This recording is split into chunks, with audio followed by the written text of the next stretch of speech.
بسم الله الرحمن الرحیم. سلام و عرض ادب دوباره خدمت شما دوستای عزیز. امیدوارم حالتان خوب باشه و سرشار از موفقیت و سلامتی باشه. دوستای عزیز، جلسه قبل در مورد فتحه برای شما توضیح داده بودم و این جلسه میخوام با شما کسره و ضمه یا ا و او را در کنار همدیگر روی حروف زبان عربی ما پیاده کنیم و کار کنیم. خب شروع میکنیم. بسم الله الرحمن الرحیم. اولین حرکتی که ما روی حروف کار میکنیم کسره هست یا ای. خب شروع میکنیم. بی بی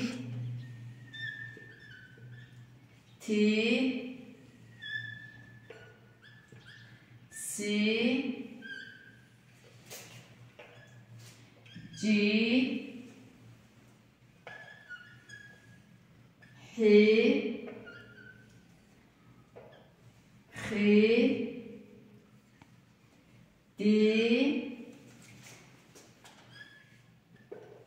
زی ری زی سی شی سی زی تی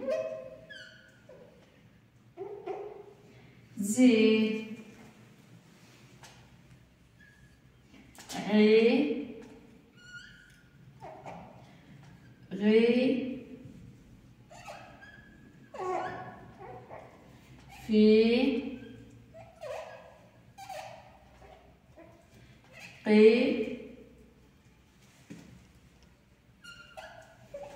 کی لی می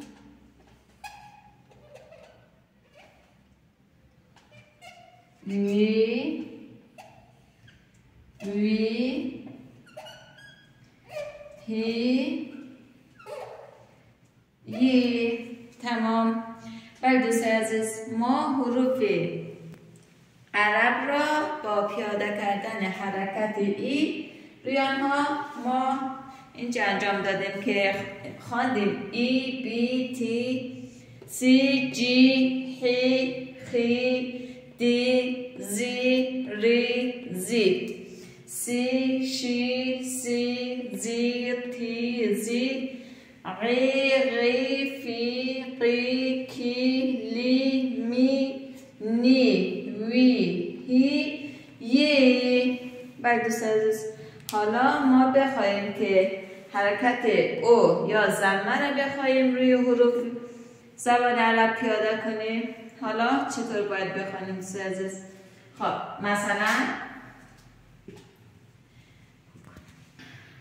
بله دوستان عزیز، حالا رسیدیم در قسمت ضمه یا او که ما در زبان عرب به این علامت میگیم ضمه یا او.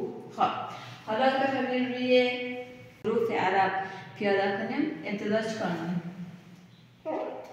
او، الف با او روش بمیشه او، ب با او بو، تو، سو، جو، هو، خو، دو، زو، رو، زو، سو، شو، سو، زو، تو، زو، رو، غو، فو، قو، کو، لو، مو، نو، او، هو، یو.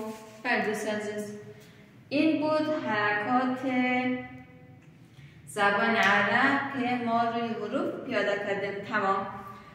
این 3 تا حروف در زبان عربی هست که ما میتونیم با همین 3 تا حرکت به خوبی قرآن کریم را بخوانیم و زبان عرب را به درستی یاد بگیریم. دوستای عزیز، بله، درس امروز ما در قسمت حرکات به پایان رسید. دوستای عزیز، حرکات تمام شد، اما جلسات بعد انشاءالله باز ادامه خواهیم داد که چطور ما میتونیم که قرآن را به خوبی و به آسانی یاد بگیریم. خواهیم گفت.